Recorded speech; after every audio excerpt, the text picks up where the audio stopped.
I think you're probably going to win this contest. That the only person that signed up for it was myself that I'm creating right now. But I would like to know what degrees it is where you are, because it's got to be colder than where I am. And I definitely think Cher is going to lose. I got to tell you, it has been so freeze ass cold here. It was when I took the dog out yesterday morning, it was 4 degrees. 4, just 4. Just the one digit then. Just that one digit then. I woke up this morning and the boys came downstairs and I was like, well, 7. They're like, what? 7. It's 7 outside. Just that. Just the 7. Just the one number then.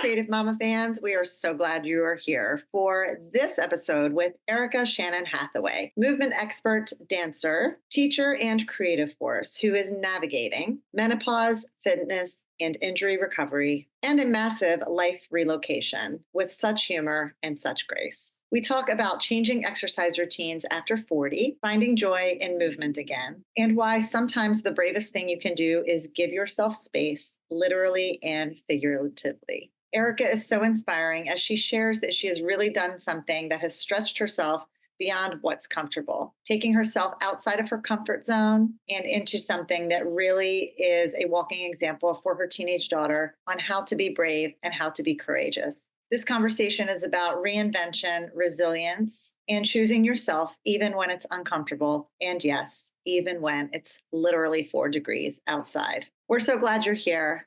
Let's enjoy this episode with Erika. Hi, Erika. Hi, Cher. So good to be with you all. What's your exercise routine look like this year? Because I know you were like so finger on the pulse with exercise routines and plans for women over 40 who are going through menopause. Like, has anything changed since we last spoke to you a year ago? Have you developed new practices, or tell us a little bit more about that? Yeah, I feel like I have changed my personal fitness regime a lot. I've started taking Reformer Pilates, which I'm obsessed with, and I love it so much. And I've started like creating and scheduling workouts for myself, because if I don't, I am kind of unbearably awful to be around. I feel like I need it more than ever before. And it's just so accessible here. I also started taking more classes. I am a class taker. I'm a dancer at heart. I love to take class. And I also love to not think when I work out, because I think to create so many other workouts that I don't want to think when I go do it for myself. I need it to be my break. So I joined the rec center near me, and they have this incredible facility. That's where I take Reformer. That's where they have an indoor pool. They have a hot tub. They have an outdoor pool. They have an indoor track. They have all the machines and all the weights. So it's been really fun to kind of get back in there. And I'm actually starting to teach there next month. I'm starting to teach a kickboxing class twice a week, which would be super fun. Cardio kickboxing, no weight, just like to the beat, dancey, fake kickboxing. But I'm excited about that. Love that. Are you creating this class? Yeah. Like, I know kickboxing exists, but this is like a special class you're creating. Mm-hmm. Amazing. Yeah. But I actually was injured for a lot of last fall. I had tendinitis in my glute med, which is insane and hurt so bad. Oh, no. Yeah. It's like the tendon that connects your glute med to your pelvis. Yeah. I couldn't walk. That's how I stumbled upon aqua classes at my rec center, because I was like, I have to exercise and I need something that doesn't hurt. And so, but after 2 months of PT, I'm finally normal again. It feels so good. I'm so excited. And I turned 50 in a couple months. So I'm like, this is it. I'm going in. I'm going to be like the hottest ever at 50. That's my plan. You're already hot. Exactly. You are already hot. Can we just launch right into this like major life change you just had? Yeah. You decided to make a major move. And I kind of think of this as like midlife, and it's not like midlife. I mean, it could be for you, but I think of it as almost midlife for your daughter. because when you left, she had just finished 6th grade. So Yes. that's kind of midlife for kids when we're talking about the adolescence, right? Isn't it? Like halfway mark. And you made this major move. Can you tell us about that? Yeah. So I guess the idea started forming like 2 Octobers ago. Um, my husband was looking for a new job, and Anna was finishing 6th grade later that, in the next year. And I was like, I just feel like I don't know about what life looks like as she gets older in this town. And we hadn't really, except for you, honestly, and one other person, I had really not made the connections with my neighbors and friends and Anna's friends' parents that I thought that I would connect with. And my sister was pregnant with her first baby, and I had just lost a dear friend to cancer. And I was like, we don't know how long we have. We don't know how long we're going to be here. And I want to be with my family. I want Anna to be with her family. I want her to know her cousins and her aunts and her uncles. And I want her to live in a place. I want more space.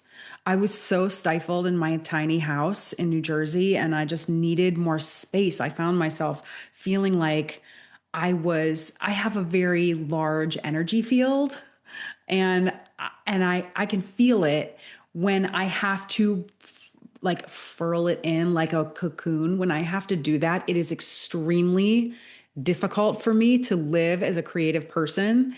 And so I needed space, and I was like, we got to go. So when Brian got a remote job, we started the process. So we ended up moving in June. And it's been 7 months. In fact, almost to the day, it's been 7 months since we moved home.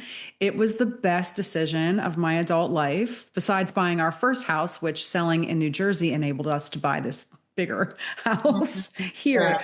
But it's been amazing. It's been, we've been so welcomed into the community where we chose to move, and I get to see my mom all the time and my sisters. My sister-in-law just joined the rec center by me, so I'm going to see her. We sat in the hot tub the other day. It was so nice. Anna, when she turned 13 a couple weeks ago, had a room full of 12 amazing 7th grade girls who are the kindest, sweetest, most polite, most just easy to get along with kids who really show her so much love. She's made friends so fast, and she's doing great. She was my main concern, obviously, because going into 7th grade is hard enough.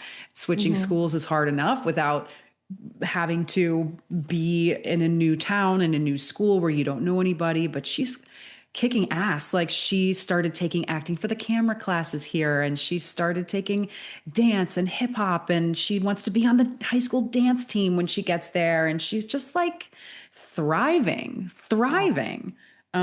So it's great. And then as far as I go, I've been, I spent a couple months last year just trying to figure out like what I wanted, who I wanted to be here.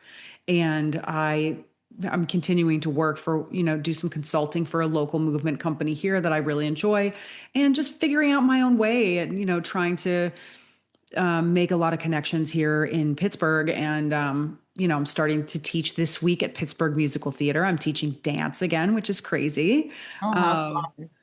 Yeah, it's adult jazz fitness. So it's like The best kind. it's a 2-hour block. It's a long ass class. So I'm like, what am I going to do? Yeah, that is a long time. But I'm finding so many people our age are missing that format.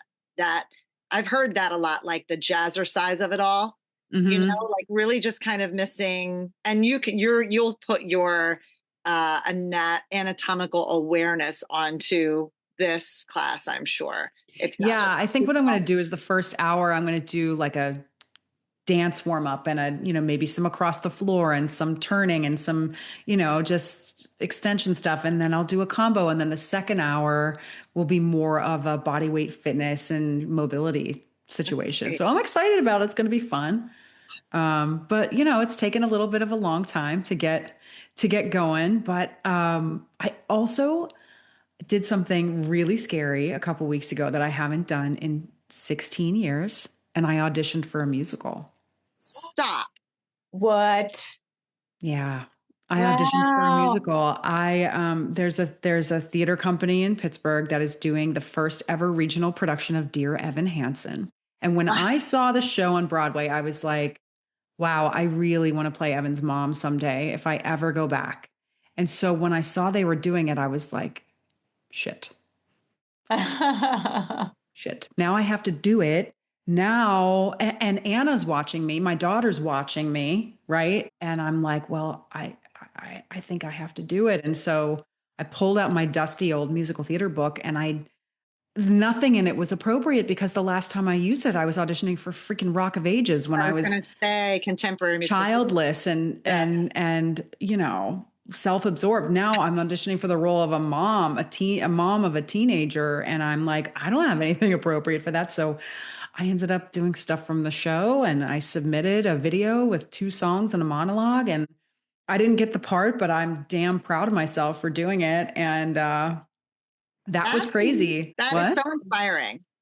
Oh, it was terrifying. I was so mean to my family that week. You were so nervous about your 16 bars. Like you were just like, I can't. I mean, and I wish it were 16 bars. It was 2 full songs. And I was like, what am I doing? Like, it was very confusing because, when you grow up, I'm putting that in air quotes, when you grow up, you're like, well, I'm an adult now and I've moved on and I don't do those things. But in the last month, it's like, oh, let's teach in person again, which is something I haven't done since 2018. And oh, let's audition for a musical, which is something I haven't done since 2010. So like, I feel like I'm having an identity crisis, but also I'm feeling like, why not? Why not? Mm-hmm. What else am I doing? I'm working, I have my clients, I'm doing my thing. I have my platform. I have my menopause coaching. I'm tying it all together, but I'm really like, why the hell not? Why not? I personally, just this past week, it hit me so hard one day when I was like, I miss performing. I miss it so much. Yeah. It's been so long since I performed. Mm-hmm. And it was before my baby was born, my first. So like 14 years ago was the last time I was on stage.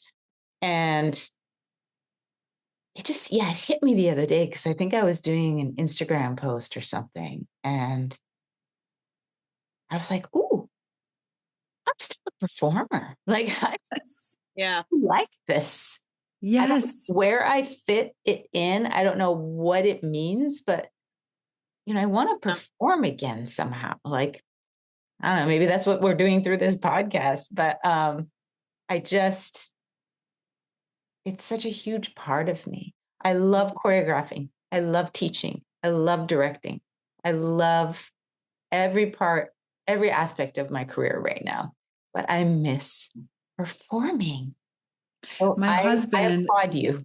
Oh, thank you. And you should perform. We all should. My husband said to me when I told him I was going to audition, he was like, well, if you get it, like, are you going to be able to handle that? Like, that's a lot of hours and and it was a valid question. Like, you're so busy. Are you going to be able to do that? Yeah. And I was like, it would bring me more joy than anything I've done in a decade.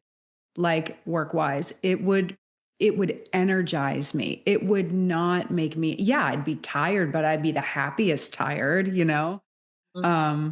So you should do it. Would it be a one-off or would it be something that you like continually are, like I'm 60 and I'm still on stage. Like, what would the path of that be? It's who knows, right? I think that the key here, I think there was a little bit of a cocky expectation on my part that I was like, well, of course I'll get a call back. Of course I'll get, I'll be up for it because I have this amazing education, this incredible resume and and I'm perfect for my scent. It's right in my vocal range. And, like, yeah. And I got nothing. And I was like, oh, this is not like, you have to break in here. Like, this is not something that you can just show up and be like, I'm here, bitches. I'm here. And aren't you glad? No, it's like, oh, Aren't you yeah. lucky? Yeah. Yeah. Aren't you lucky to have me? No, because they don't know me. I Right. performed, last time I performed in this town I was 17. I'm going to be 50. I'm a different person, literally, cellularly, in all ways. And so the expectation of anything other than starting from the bottom, it was like a little ego check in a way, but in another way, I was like, you know what though? I'm so proud I did it. I'm so proud. And I know my kid saw me do it. And she saw me struggle with how hard it was to make that video and to do that. And she was like, she auditioned last week for something that she'd never done. She's never auditioned for a musical before. And she auditioned for Annie last week and she got a call back. And she didn't get the job either. We're full of rejection over here this month. I'll tell you what, this family, we have seen so much rejection just this month alone.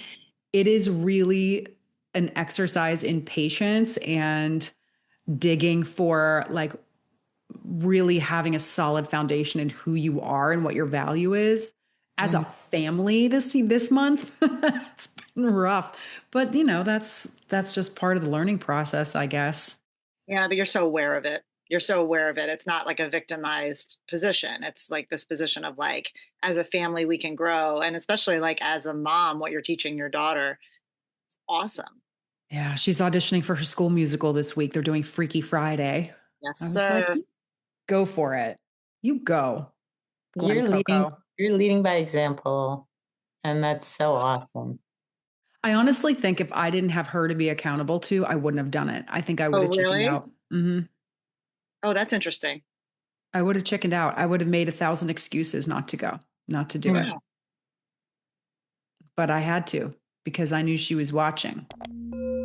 Creative Mamas Unplugged is produced by Breatheasy Productions with music by Jeremy Jurin. If you enjoyed this episode, please don't forget to give my mama 5 stars and keep coming back. Thanks to us kids, there are plenty of stories to tell. And you are not alone. We are inspired by you. Thank you for joining our Creative Mamas community. Support Creative Mamas Unplugged on Patreon to get your name in the credits, receive extra content, and earn some fun prizes. With this, we can keep creating, uplifting, and growing this incredible community together. We love you so much. Applause.